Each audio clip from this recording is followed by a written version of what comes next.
What's going on, everybody, and welcome back to episode 12 for the We Fought Back series, where today I will be talking about the rebellion at Chatham Manor in 1805. Chatham Manor is a Georgian-style mansion home completed in 1771 by farmer and statesman William Fitzhugh after about 3 years of construction on the Rappahannock River in Stafford County, Virginia, opposite Fredericksburg. It was for more than a century by the center of a large thriving plantation and the only private residence in the United States to be visited by George Washington, Thomas Jefferson, Abraham Lincoln, and Dwight D. Eisenhower. Chatham also reflected the new country's racial tensions. In January 1805, Chatham slaves overpowered and whipped their overseer and assistant in a minor slave rebellion. An armed posse of white men quickly gathered. They killed one slave in the attack and two more died trying to escape the capture. Two other slaves were deported, likely to the Caribbean or Louisiana, and Fitzhugh soon sold the property.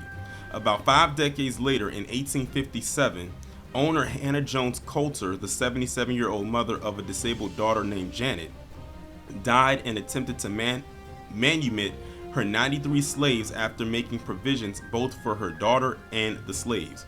Her relatives sued, claiming that after the Dred Scott decision, slaves were legally incapable of choosing whether to remain enslaved or receive their freedom and enough money to establish themselves in another state.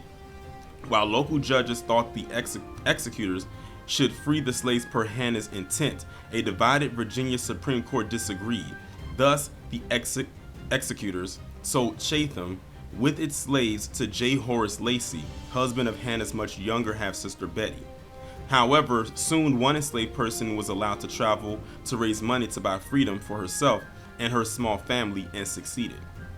During the American Civil War, the Lacey's abandoned Chatham, its strategic site overlooking Fredericksburg, briefly served as a U.S. Army headquarters and later as the significant Union hospital during battles for control of the strategic Virginia city and Spotsylvania County en route to the Confederate capital.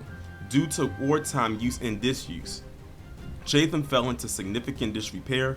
The Lacey's ultimately sold Chatham to pay taxes, including on their other estate, Elmwood Manor, in 1872. Saved from destruction as the 20th century began by a series of wealthy American owners, Chatham was refurbished and became a showpiece.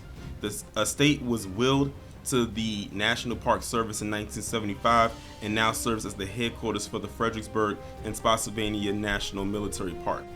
Fitzhugh had enslaved upwards of 100 people and owned about 49,000 acres of land, including roughly 6,000 at Chatham, with anywhere from 60 to 90 being used at Chatham, depending on the season.